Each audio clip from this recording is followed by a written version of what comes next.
Ditampilkan sebuah kaset yang sedang diputar, memperdengarkan suara seorang pria yang berusaha menenangkan sampai akhirnya terdengar teriakan seseorang. Ya, apa yang sebenarnya terjadi?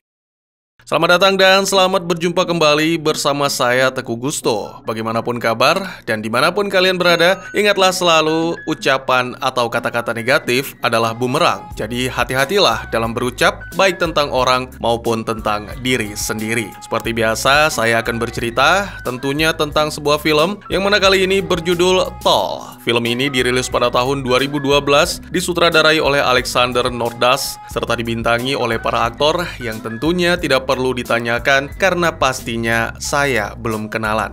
Daripada kelamaan, segera kopi kalian siapkan dan mari cerita kita lanjutkan. Film dimulai dengan menampilkan sebuah rumah di mana mayat yang sudah membusuk parah dimasukkan ke dalam kantong. Sementara seorang pria bernama Leo menulis catatan rekannya Elvis yang sensitif terhadap pemandangan organ tubuh serta darah mengalami muntah-muntah dan bisa dibilang sejak tadi nyaris tidak melakukan apa-apa.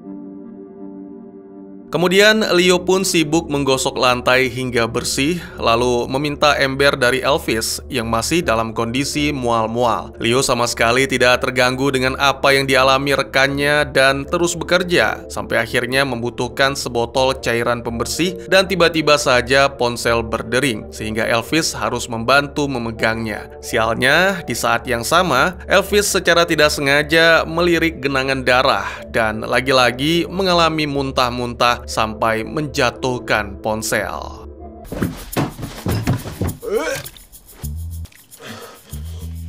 Ja, flott MSS. Setelah panggilan berakhir, Leo membiarkan Elvis beristirahat karena itu sangatlah dibutuhkan olehnya. Adegan lalu berpindah menampilkan bertahun-tahun yang lalu di musim dingin yang jauh, seorang pria menemukan bayi yang ditinggalkan di hutan bersalju. Dan itu membuat si pria bimbang apakah membawa bayi itu adalah keputusan yang tepat. Kembali ke duo pria pembersih, Leo dan Elvis yang kini pergi ke salah satu pondok di tepi danau. Elvis menghela nafas bersantai sambil bergoyang perlahan. Dia mengaku sedang membiarkan diri tertiup angin. Leo kemudian menghampiri Elvis, melaporkan bahwa lelaki tua yang dimasukkan ke kantong mayat, pemilik rumah, telah meninggal dunia beberapa waktu yang lalu dan hewan liar telah menyeret tubuhnya kemana-mana. Enar, rekan Leo, telah menemukan setengah dari tubuhnya, sementara setengahnya lagi ditemukan oleh Leo dan Elvis.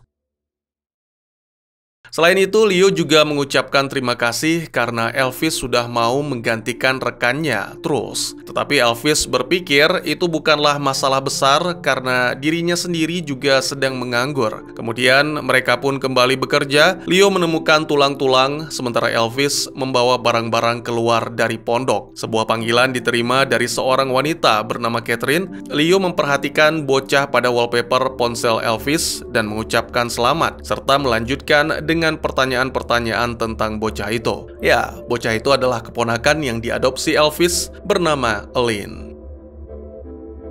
Beberapa saat kemudian, Elvis memanggil Leo ke pondok karena menemukan sebuah lorong. Dengan penuh hati-hati, Leo menolak untuk memasukinya dan lebih memilih untuk menyerahkan pekerjaan itu kepada Einar. Namun Elvis malah nekat melakukan hal yang bertentangan. Dia masuk setelah menemukan tangga, lalu menggunakan senternya melihat sekeliling sampai menemukan pintu kayu. Sementara Leo menyalakan lampu, Elvis mencari tahu apa yang ada di balik pintu dengan menempelkan telinga dan mencoba mendengarkan. Dia meminta Leo untuk masuk bersama. Lagi-lagi Leo enggan dan Elvis menerobos masuk, mendorong pintu hingga terbuka dan melangkah ke ruangan gelap dengan makanan kaleng kadaluarsa dan toples berisi cairan tak dikenal. Setelah melanjutkan pemeriksaan, mereka menduga bahwa ada seseorang yang tinggal di sana. Leo pun masuk dan menyalakan lampu, memperingatkan Elvis untuk tidak menyentuh apapun. Lagi dan lagi, terkadang kesal mempunyai teman bebal seperti ini. Ya, Elvis sudah memegang sebuah ensiklopedia.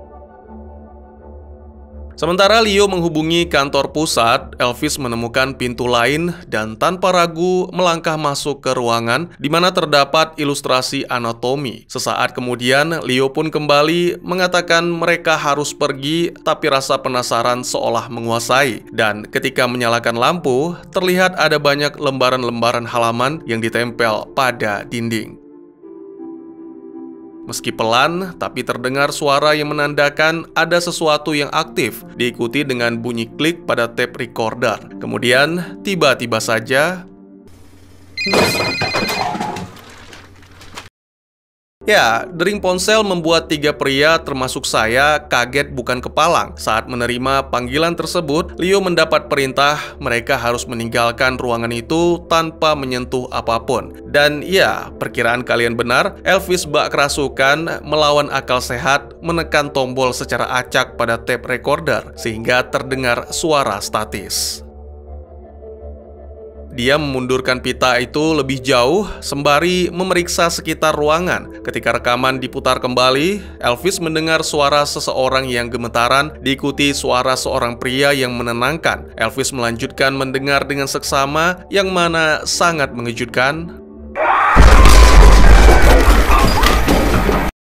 Kemudian, menyadari bak mandi yang sedikit bergetar, Elvis mulai mundur perlahan dan di saat yang sama, Leo memberitahunya bahwa rekan-rekan akan segera datang. Elvis masih tidak fokus, yang mana memaksa Leo untuk mengulang kata-kata sampai akhirnya Elvis mengiyakan. Lalu, tiba-tiba saja... Wanita misterius muncul dan segera terkulai lemas. Sementara Elvis yang ketakutan hanya berdiri mematung, Leo kemudian memasuki ruangan melihat situasi dan kondisi. Segera pria itu menggeledah kabin. Dan di saat yang sama, Elvis yang khawatir mengusulkan untuk membawa wanita itu ke rumah sakit karena melihat tubuhnya yang menggigil. Namun Leo menolak dan meyakinkan bahwa tenaga profesional akan datang untuk mengurus masalah ini. Karena tetap ingin melakukan sesuatu, Elvis mencoba memeriksa beberapa selang dan muncul dugaan bahwa si wanita malang adalah korban eksperimen. Merasa kasihan kepada wanita itu, Elvis bertanya apakah Leo menemukan sesuatu untuk menghangatkan. Sayangnya, beberapa saat kemudian ketika menemukan dan kembali ke ruangan, Leo melihat Elvis yang sudah ditawan oleh si wanita, sehingga mencoba bernegosiasi mulai dari memperkenalkan diri, lalu menyerahkan jaket yang ditemukan. Saat kedua pria meninggalkan ruangan, si wanita eksperimen mulai berkeliaran seperti memeriksa sesuatu. Sementara Leo dan Elvis masih terus mengawasi, si wanita datang mendekat dengan waspada lalu mengambil sekaleng makanan yang sudah kadaluarsa. Menyadari wanita itu lapar, Leo pun berniat untuk pergi mengambil makanan dan minuman. Meskipun Elvis mengaku takut ditinggal sendirian, Leo hanya menatap datar seolah berkata, "Kan sudah kubilang." Meski sebelumnya mengaku takut, tapi Elvis tetap mendekati si wanita dan mengawasi dengan hati-hati, sementara si wanita sibuk melahap makanan. Di atas meja, Elvis menemukan beberapa kaset dan membaca label yang tertera yaitu Tal. Si wanita bereaksi ketika mendengar, yang mana kemungkinan besar itu adalah namanya. Si wanita atau selanjutnya saya sebut Tal menatap Elvis yang sedang memutar salah satu kaset. Segera Tal mendekati tape recorder merintih sambil mengacaukannya.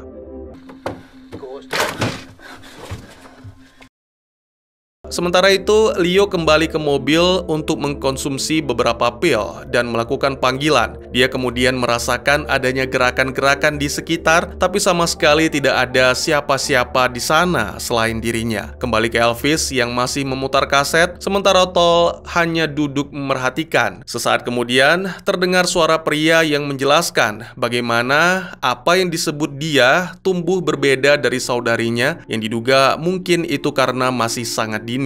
Lalu Tal pun bangkit dan pergi begitu saja. Menyadari Tol menghilang, Elvis pun mencari-cari sambil mengikuti nyanyian pelan yang mengarah ke sebuah kamar yang nyaman. Tol kemudian menatap Elvis sembari melanjutkan nyanyian, sementara Elvis sendiri menemukan tapal kuda dan bertanya-tanya apakah itu milik Tol. Tol segera merebutnya dan Elvis pun memutuskan untuk lebih dekat, berbagi nyanyian dan cerita bersama, berharap Elvis bisa menyanyikan lagu itu bersama Lynn. Lalu ketika Elvis bertanya tentang berapa lama Tol tinggal di rumah itu, tiba-tiba saja Tol menyentuh Elvis dan seketika kilasan ingatan muncul dalam benak Elvis, dimulai dari masa kecil di mana Tol dirawat oleh seorang pria tua.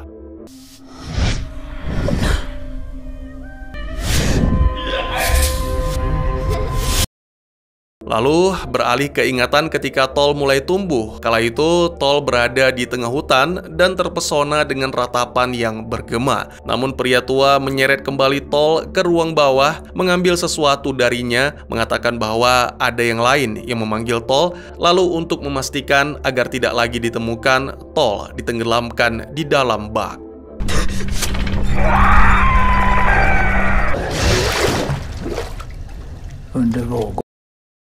Sementara itu, Leo yang berada di hutan menerima panggilan dan mendapat kabar bahwa kedatangan Einar dan teman-teman akan tertunda. Terdengar ranting-ranting patah dan kali ini Leo yakin bahwa ada yang secara diam-diam mengintainya. Kembali ke Elvis yang kini berada di ruangan bawah untuk memutar kaset yang berusia puluhan tahun. Sedangkan Tol dengan penasaran memeriksa sebuah masker. Elvis mendengar penjelasan si pria tua dari rekaman yang menceritakan tentang sesuatu yang diambil dari Tol dan menyimpannya sehingga Tol menjadi tidak terlacak. Elvis kemudian menatap lemari es mini dengan waspada lalu memberanikan diri untuk membuka.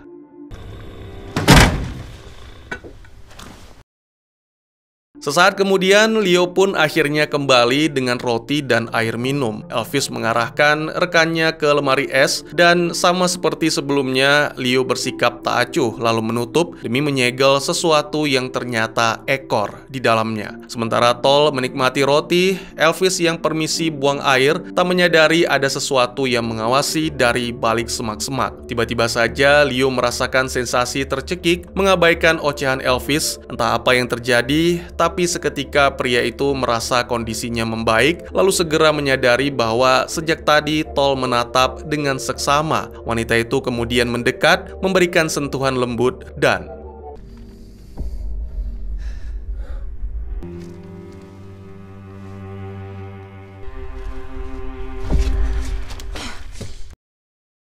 di luar pondok, sesuatu yang misterius masih mengintai dan bergerak mendekat tanpa diketahui tujuannya. Kembali ke dalam, Elvis memberikan minuman kepada Tol, lalu bersama-sama dengan Leo mengawasi. Terdengar dering ponsel yang hanya diabaikan. Sekali lagi, bersama-sama dengan Leo, Elvis membahas tentang ekor, bertanya-tanya apakah itu milik Tol. Tetapi keduanya tak bisa memastikan. Setelah mengeluh tentang terlambatnya Einar, dua pria kemudian menebak-nebak usia dan terjadi kesalahpahaman, di mana Elvis membicarakan tentang usia Tol, yaitu sekitar 25 tahun, sedangkan Leo menanyakan tentang usia Lynn, yang dijelaskan oleh Elvis akan berusia 5 tahun pada November nanti. Dan siapa sangka, kini Elvis telah menjadi seorang ayah. Dalam keheningan, Leo mengakui bahwa dirinya menderita kanker paru-paru. Pengakuan yang membuat Elvis terkejut sekaligus kecewa karena selama ini Leo memendamnya seorang diri. Keduanya pun saling sindir sehingga suasana kembali mencair. Tiba-tiba saja Tol merasa terusik dan mendekati jendela, menatap dengan seksama, lalu dia berkeliling mengikuti sesuatu, membuat Elvis mengira mungkin saja Einar dan teman-teman telah tiba. Mengetahui sesuatu yang melintas dengan cepat, Tol pun menjadi takut sehingga mengunci pintu dengan rantai. Sementara wanita itu mundur, Leo mendekati pintu, mendengar langkah kaki yang lambat, dan tiba-tiba saja. Halo. Untuk melindungi mereka, Elvis mencoba menarik sesuatu demi menahan pintu. Namun karena gagal, akhirnya Elvis dan Leo hanya menahan pintu menggunakan berat badan sampai akhirnya mencium bau gas.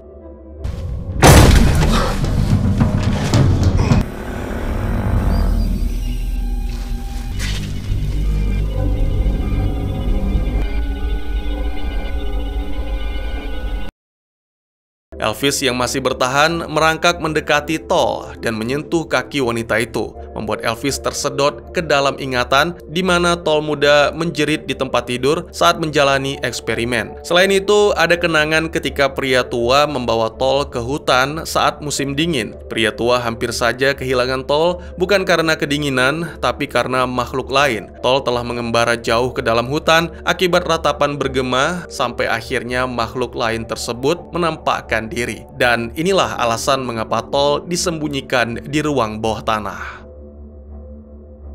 Sempat tersadar, Elvis melihat beberapa orang bersenjata mendobrak masuk ke ruangan. Lalu adegan pun berpindah kembali ke dalam ingatan di mana pria tua menyesali perbuatannya, mengira diri adalah orang baik padahal sebenarnya bukan. Eksperimen yang dilakukan sama saja dengan menyiksa Tol. Kemudian dia menjelaskan sejak awal Tol mengerti bahwa dirinya berbeda dari manusia dan bahwa ada hal-hal yang bisa dia lakukan tapi tidak bisa dilakukan manusia, seperti menghidupkan kembali tumbuhan yang sudah mati.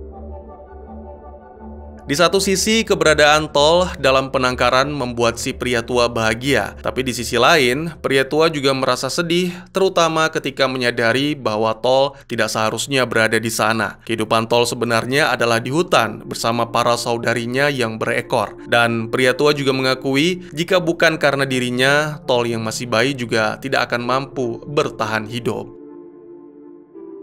Beberapa waktu kemudian, Elvis terbangun dengan kondisi kepala yang ditutup kain hitam, terikat pada kursi di tengah hutan. Terlihat orang-orang bersenjata berjaga di sekitar, lalu seorang pria bernama Whitclad menjelaskan bahwa gas akan mengeringkan mulut, sehingga menawarkan Elvis sesuatu untuk diminum. Dalam perbincangan, diketahui bahwa Whitclad bekerja untuk seseorang yang mencari wanita unik seperti Tol. Dia memaksa Elvis untuk mengakui tentang keberadaan Tol, namun sama sekali tidak ada jawaban. Lebih lanjut, dalam pembicaraan diketahui bahwa Tol bukanlah manusia. Whitclad menjelaskan bagaimana manusia bersatu untuk bertahan hidup, sementara kaum yang disebut dengan mereka memisahkan diri, berevolusi, memiliki karakteristik yang berbeda. Mereka yang disebut sebagai penyimpangan ini hidup di alam liar dan beradaptasi di sana, mengembangkan metabolisme, memancarkan energi yang unik dan lebih kuat daripada manusia. Karena energi tersebut menjadi ciri khas yang bisa dideteksi, maka Whitclad pun meyakini bahwa Tol adalah yang mereka cari-cari. Adegan berpindah ke dalam pondok di mana orang bersenjata mencari Tol dengan alat khusus. Terdengar bunyi bip yang menandakan bahwa wanita itu ada di sekitar, tapi sejak tadi mereka belum berhasil menemukan. Whitclad yakin betul bahwa Elvis mengetahui, sehingga mengancam memasukkan sesuatu ke minuman demi memaksanya untuk mengaku. Karena Elvis masih diam, Whitclad berpura-pura bersimpati, mengatakan dia tahu mungkin sulit berbicara karena Tol menggunakan kemampuan khusus untuk memunculkan empati, menggerakkan orang agar melindungi mereka. Kembali ke pondok, diketahui bahwa ternyata Tol bersembunyi di dalam bak mandi. Dia muncul secara perlahan, melepaskan masker dan menatap tajam ke arah pria bersenjata, lalu dengan cepat melancarkan serangan mematikan.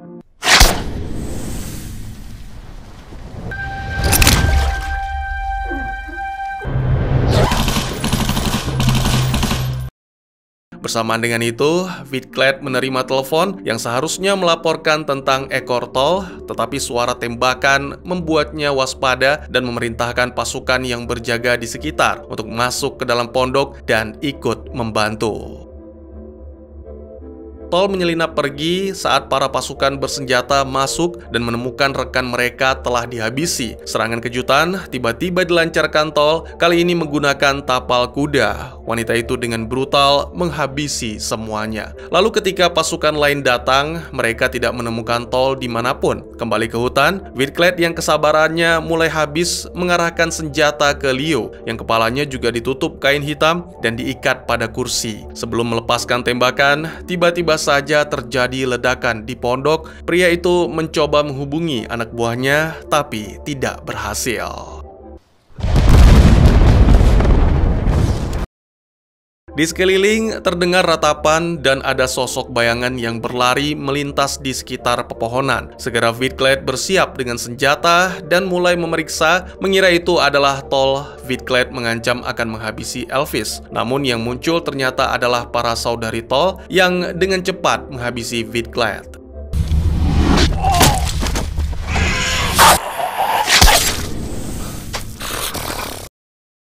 Makhluk-makhluk itu sempat menggeram ke arah Elvis dan Leo, tapi segera meninggalkan mereka tanpa melukai sedikit pun. Setelah semua ketegangan berakhir, Elvis memanggil Leo, sementara Leo sendiri merasakan sesuatu yang mendekat, dan secara samar ia melihat Tol ada di hadapannya.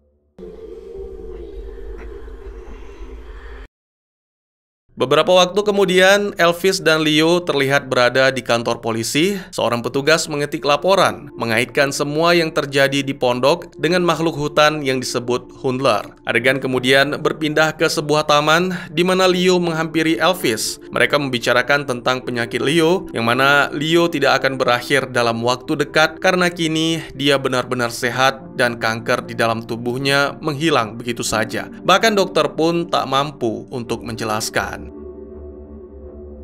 Mengetahui Elvis yang masih berstatus pengangguran, Leo mengajaknya untuk ikut bekerja membersihkan mayat seorang wanita tua. Meskipun merasa jijik, tapi akhirnya Elvis tertawa dan setuju. Leo memberikan sejumlah uang tunai sebagai pembayaran di muka, mengatakan uang tersebut bukanlah untuk Elvis, melainkan untuk Lynn. Film pun ditutup dengan menampilkan Tol yang terbangun di padang rumput dan segera menemukan kaumnya yang berlari ke dalam hutan. Ada narasi dari pria tua berupa pesan terakhir tentang berapa beruntungnya seseorang yang memiliki keluarga atau teman untuk tumbuh bersama dan saling melindungi. Dia berharap suatu hari nanti Tol bisa merasakan hal yang sama. Pria tua berterima kasih sekaligus meminta maaf atas semua yang ia lakukan. Dan tamat.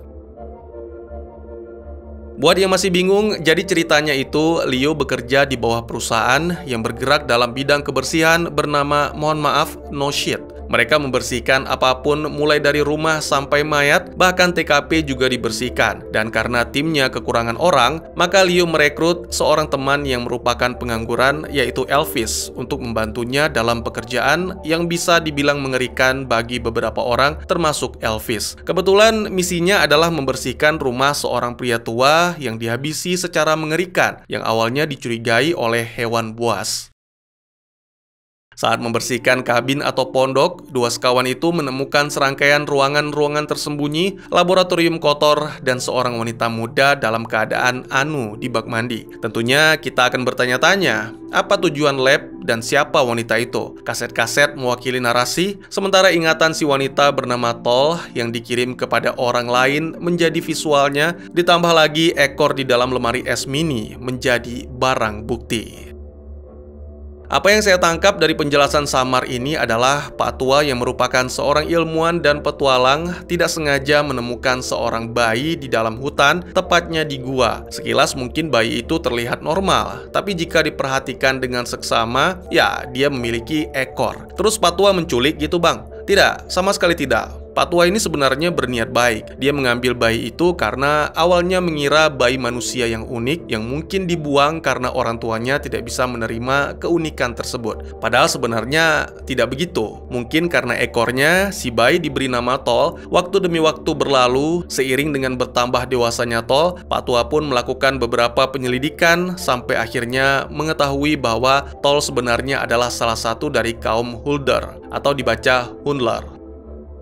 Terbukti beberapa kali Tol mencoba mengikuti suara ratapan dari dalam hutan yang seolah memanggil. Sampai akhirnya Pak Tua memutuskan bahwa ekor Tol lah yang membuat gadis itu terikat dengan kaumnya, lalu memotong ekor tersebut serta menempatkan Tol di ruangan rahasia berharap tidak ditemukan oleh Hundler lain. Nah, disinilah letak kesalahannya. Meskipun menyadari dan mengetahui bahwa Tol harus kembali ke hutan, tapi Pak Tua yang sendirian seumur hidup tidak rela melepaskan Tol yang sudah dianggap sebagai anaknya sendiri. Pada akhirnya Pak Tua sadar, namun semua sudah terlambat. Tol dibuat seolah hibernasi di dalam bak, sementara kaum Hundler yang semakin berang dan putus asa karena salah satu kaumnya ditahan, menyerang Pak Tua hingga tewas. Bahkan setelah Pak Tua tewas pun, para Hundler ini masih tetap berkeliaran di hutan sekitar rumah karena belum berhasil menemukan tol. Hingga akhirnya keisengan Elvis membuat tol bangkit. Di adegan akhir, sebenarnya Elvis dan Leo bisa saja dihabisi oleh para Hundler karena dianggap menahan saudarinya. Namun beruntung, tol datang tepat waktu dan membubarkan saudari-saudarinya yang ganas, sehingga dua jagoan kita pun selamat. Terus kalau itu si Wheatglade gimana bang? Bisa dibilang ini secara tidak sengaja si Leo yang jadi biang kerok, karena awalnya dia menghubungi rekannya bernama Enar dan menjelaskan situasinya termasuk tentang tol. Enar kemungkinan mengetahui kelompok Wheatglade yang sedang memburu Hundler, jadi demi mendapatkan imbalan Enar pun melaporkan, sehingga yang datang ke pondok adalah Wheatglade dan pasukan, bukan Enar.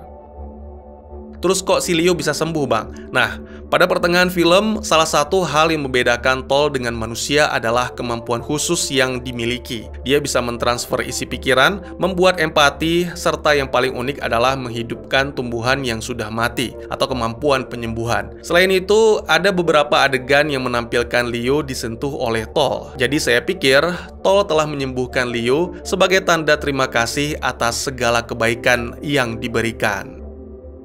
Lalu apa itu Hundler bang? Hundler atau Huldra adalah makhluk yang biasanya berwujud wanita, mendiami hutan dan pegunungan dalam cerita rakyat Skandinavia. Mereka dikenal karena kecantikan yang luar biasa dan ekor sapi yang selalu disembunyikan di balik pakaian. Hundler menggunakan kecantikan mereka memikat laki-laki untuk masuk ke dalam hutan yang seringkali berakhir dengan nasib buruk bagi pria tersebut. Meskipun memiliki paras yang rupawan, Hundler memiliki sifat liar dan magis yang menghubungkannya dengan alam.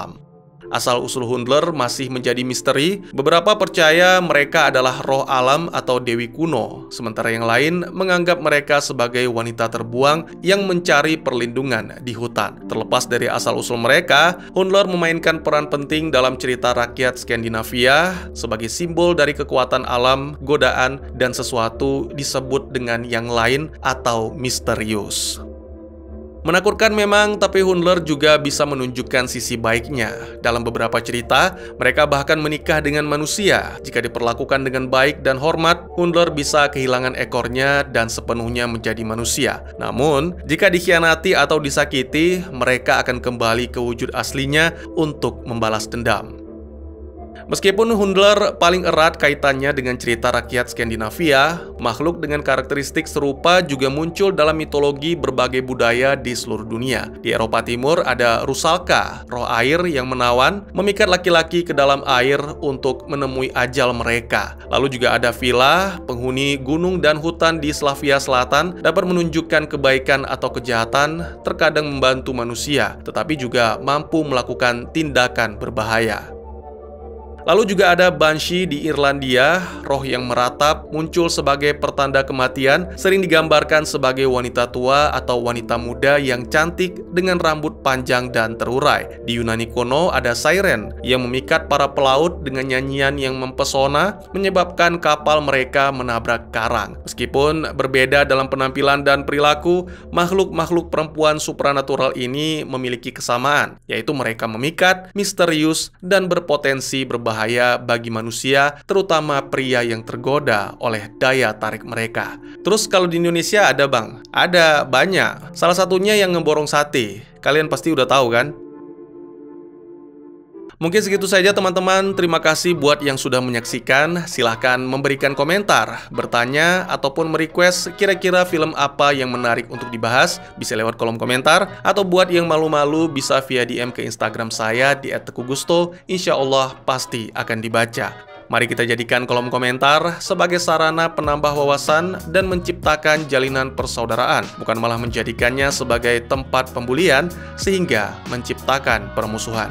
Jangan lupa untuk dukung terus channel ini dengan cara share, like, dan subscribe, karena dukungan dari kalian sangat berharga bagi saya demi perkembangan channel ini. Sampai jumpa di video selanjutnya. Tetap semangat, tetap bersyukur setiap hari. Dadah!